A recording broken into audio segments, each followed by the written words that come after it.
de la ville et que c'est votre épouse plutôt qui est la gardienne, c'est pas la détentrice des pouvoirs sur lesquels repose la haine civique. Parce que vu l'ampleur de l'œuvre qui n'a que 7 ou 8 mois, il y a de quoi se poser la question.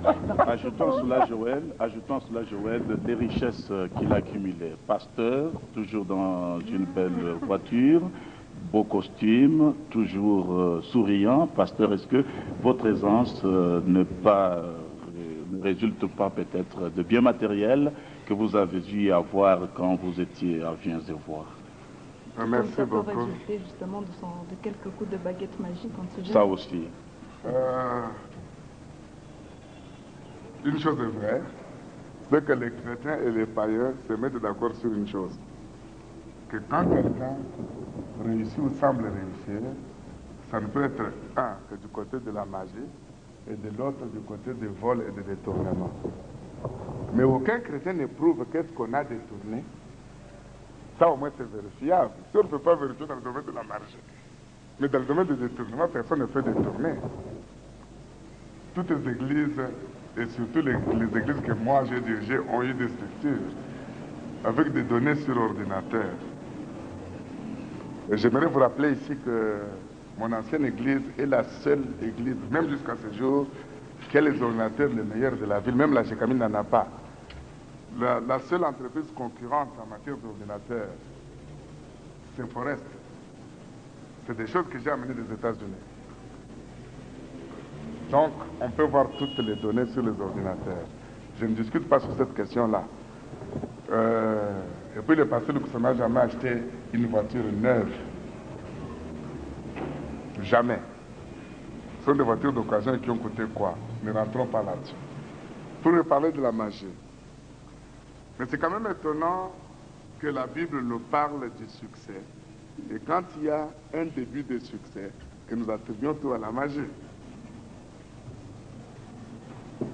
Que le livre de la loi ne sera pas de ta bouche, alors que tu auras du succès. Tu réussiras dans tout ce que tu entreprendras.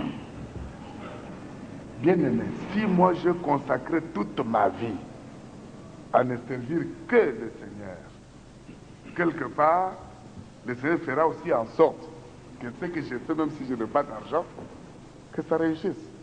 La manière dont nous avons cette concession, c'est un miracle.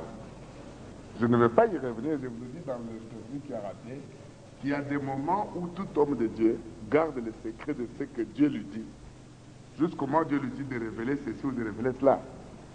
Je n'ai pas besoin aujourd'hui de rentrer dans les détails. Quand nous avons acquis cette concession, ceux qui aujourd'hui se disent, il a trop d'argent, combien d'emails ils n'ont pas envoyé à l'étranger pour demander qu'on nous arrache la concession? Et j'aimerais vous informer que pas plus qu'il y a un mois, j'étais ce combien de temps, professeur? Lorsque les gens de la ville ont contacté une société de la place pour donner 2 fois le prix et nous arracher la concession. Vous étiez au courant? Je n'ai pas partagé avec le peuple de Dieu ici, je me suis mis seulement en prière. Et quand nous avons reçu le fils du rabbin ici, j'ai pris seulement l'autorité en lui disant, pas question, je ne veux pas de visite de qui que ce soit ici. Hein? Je n'accepte rien, les termes du contrat restent, laissez-moi le temps de m'en occuper, point, on arrête. Et nous avons eu un repas d'ensemble pour faire un témoin. J'ai pris la parole. Je réalise les choses sur base de la foi et de la parole, même sans argent. Si aujourd'hui on doit nous accuser de ça, et les bâtiments qu'il y a, viens voir le bâtiment, nous avons acquis comment? On n'avait pas d'argent sur la main. On n'avait aucun sou quand on nous a donné les bâtiments.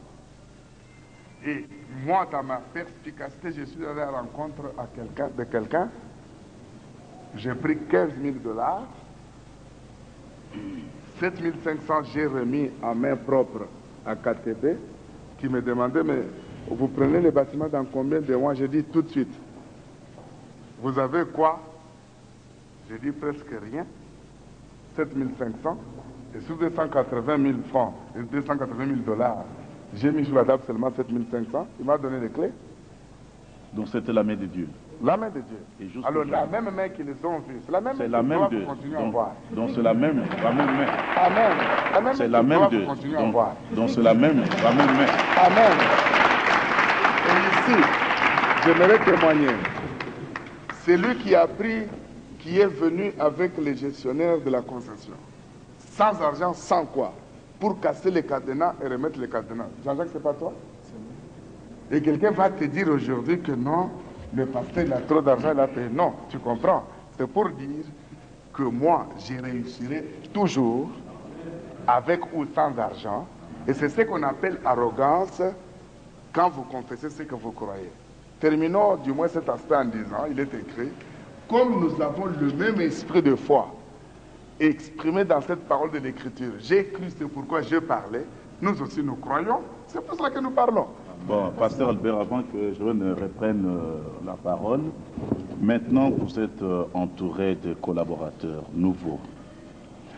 Vous n'avez pas envisagé quelques conseils à leur prodiguer, de peur que ce qui vous est arrivé hier ne revienne. Je vois, ils sont de part et d'autre, ici sur le plateau. Quels conseils allez-vous prodiguer à ces collaborateurs? Merci beaucoup. En commençant par le commencement, j'aimerais reprendre un adage qui dit « On ne met pas le péché de Pierre sur Thomas ». Moi, je suis un grand leader, je suis un grand conducteur d'hommes. Je ne voudrais pas me conditionner négativement. Avoir comme un programme d'ordinateur dans mon cœur pour dire les gens vont encore me faire, les gens vont me faire, je ne vais pas servir. Donc ça, j'ai déjà exclu. Dire que parce que tel m'a trahi, tel enfant que j'ai élevé a fait, donc maintenant je ne veux plus élever les enfants, je vais élever les enfants. Je vais élever les serviteurs. Et c'est ça ma mission. On ne met pas le moteur d'une VW sur un caterpillar. Moi, je suis un caterpillar.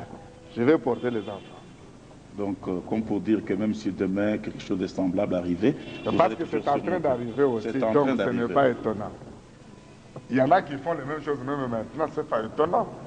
Et c'est pas pour cette raison que demain je vais dire, je ne vais pas soutenir Paul parce que tel avait fait. Non, non, non, non, non, non. Ou alors, Dieu lui-même va nous lâcher nous tous. Alors, pasteur, je n'ai pas fini. Mais le conseil et mon cheval de bataille pour tous les hommes de Dieu, c'est leur cœur. La Bible déclare, garde ton cœur plus que toute autre chose, car c'est du cœur que viennent les sources de la vie.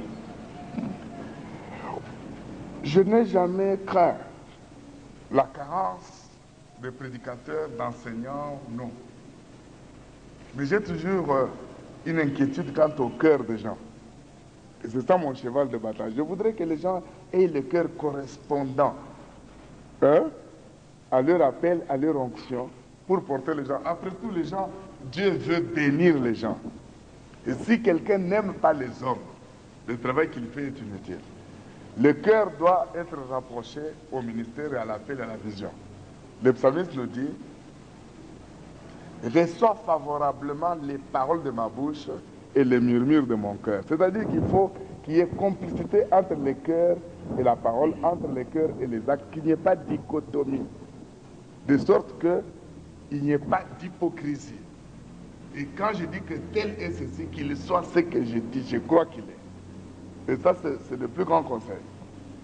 Et je leur ai toujours dit, si ça dépendait des prédications, des enseignements, Lubumbashi serait rempli de grands hommes de Dieu, produisant de grandes œuvres, n'est-ce pas vrai? Transformé. Oui, oui.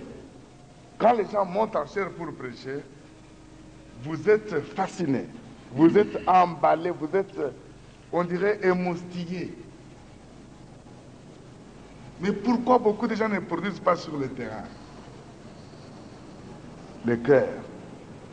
Et ce qu'ils sont véritablement. Il y a une chose, c'est de paraître, une autre que c'est d'être. Donc, si je comprends bien, c'est la grande leçon que vous avez pu tirer de tous ces désastres, ce désastre, si nous pouvons l'appeler comme ça, non seulement pour vous, mais aussi pour les serviteurs de Dieu. La grande leçon, oui. La grande leçon, donc, à retenir dans tout ce qui est arrivé, dans tous les événements qui se sont produits, c'est le cœur de l'homme. Le cœur. Oui, la Bible nous dit même que le cœur est mauvais. Qui pourrait le connaître si ce n'est Dieu par lui-même.